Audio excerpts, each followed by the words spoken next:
سلام دوستان، خوش آمدید به کانال پخت و پزهای خانگی. ما امروز همراه یک نمود کلچه روغنی تیار میکنیم. بینید با لذتی ملایمی بیاد. محصولات لازمه برای ما: 1 کیلو آرد، 500 میلی لیتر آبی شیر گرم باشد، سخت گرم نباشد، 100 میلی لیتر روغنی مسکه، 100 میلی لیتر روغنی رستنی، 1 قاشق نمک، 1 قاشقچه دراج. من دراژه این گونه دراژ استفاده برم. دراژ بهترین خشرو خمیره پیدا میتواند باشم نیست. باید دراژ بلندش هم نیه، مزش هم نغز میبیاد همین خمیر به. من بسیارتر همین دراژ برای کلچه ها و فطیر استفاده میبرم. همین محصولات ها برای کلچه روغنی ما لازم است. ما در اول کاسه میگیریم. ما در اول کارمان را از بسم الله الرحمن الرحیم سر میکنیم که خداوند به کار ما فیض و برکت دهد و آبرو دهد. ما در اول آب میگیریم کاسه با. آب ما سخت گرم نباشد. نمک، روغنی رستنی و روغنی مسکه بکنم. میتونید تنها روغنی رستنی استفاده برید. دراژه همراه کنه خشرو همشه آب میکنه. میخواد کره دراژه نمکش آب میکنه.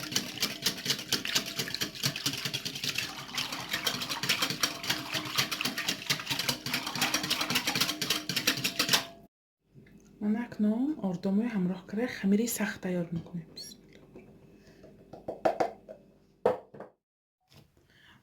خمیری ما به حد روغنی نغز آمد. ما حرکت میکنیم 10-15 دقیقه خمیرامو مشت کنیم.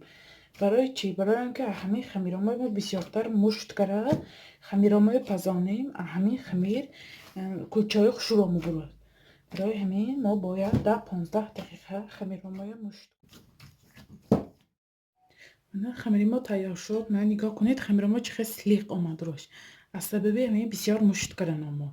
ما خمیرامو با مدتی 35-40 دقیقه نگاه میداریم. از 35-40 دقیقه اضافه نیه. 1 ساعت 1.5 ساعت نیه. همین 35-40 دقیقه نگاه میداریم. دم میتیم. خمیری ما هم دم گرفت. نگاه کنید سخت ورم گرگی نیه. باز بالاها تقسیم میکنیم. مثلا اما چینی لیستتان کلان باشد. کلانتر خواهید کلانتر، مایدتر خواهید مایدتر. به زبالچه ها تقسیم میکنم. من به 6 قسم تقسیم کردم. از سبب لیستی تفتانی من مایده بودنش. میتونید به 4 قسم. اگر فطیر کلانتر خواهید، نانی کلان خواهید، 2 قسم کنید میشد. من 6 دانه کلچه برای کلچه جدا کردم زبالچه. 8 زباله کمتر دیگر بالاشو پشت مانیم که دم گیره 15 دقیقه. ما زباله به گردابه گرد کارد میزنیم. لیز وقتی چقور میبریم.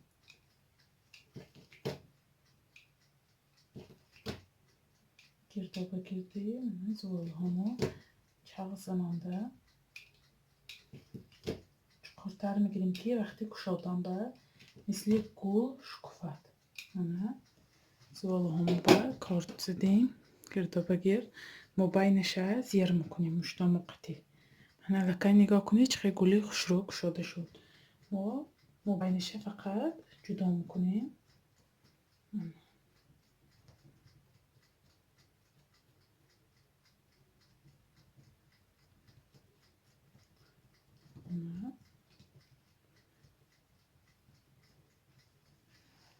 نه چقدر شد. لیستو گرفتیم. ما کو نامپر میزنیم. اگر نامپرتان نباشد میتونید ویلکه زنید. خشروی ما بینش به ویلکه زنید. ما سخت نامپر میکنیم. کلچه چلمایه اینش هم خشروی نامپر میزنیم.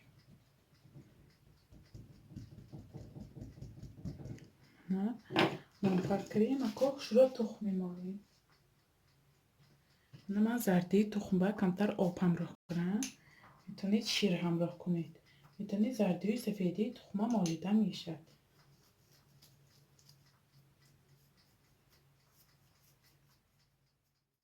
باز هم برای زیبا شدنش، بالذات شدنش دانه پاشیدیم و کو به مدت 20-25 دقیقه به 200 درجه به تفتان میگذاریم. میبینید کلچه های روغنینی ما هم تیار شد.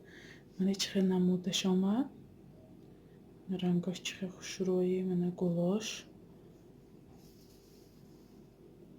نه ملایمش نگاه کنید. الکای پدیاماش کشته میبدارد. نه درونش شکستم بینیم. درونش چقدر ملایمی عجایب آدمده است. به نهایت ملایم از سببی روغنش بسیارتر بود. نه پشتاش.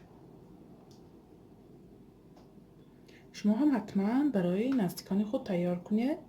کانال ما رو دستگیری کنید، پادپیساتسیا کنید، یا رو دوستای دعوت کنید. انشالله باز ویدیوهای بهتر و بهتر میشد. خیر، تا ویدیوهای آینده در پناهی خدا باشید دوستان.